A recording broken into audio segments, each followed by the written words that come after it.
I think our defensive line, a couple of freshmen in there, are very, very disruptive.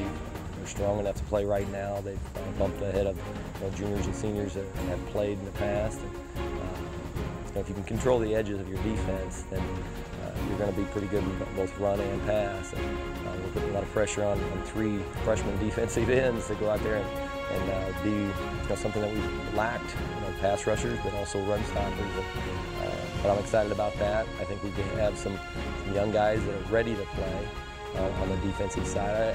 Typically, offense just takes a little longer to gel, and I think if we'd have gone and extended the entire scrimmage, I think some of the offensive units would have perked up and done well. They would have responded to not doing very well in the first couple series. I think emotion is something that you have to have on defense. I don't know that you have to be as as verbal and maybe as loud on the offensive side. Sometimes that can hurt your focus.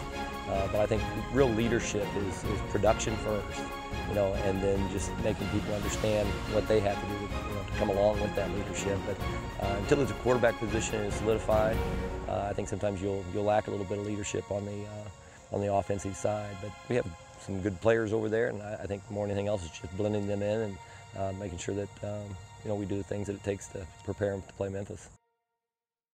I have no problems at all. We've lost 1 practice due to weather, so that's a good thing.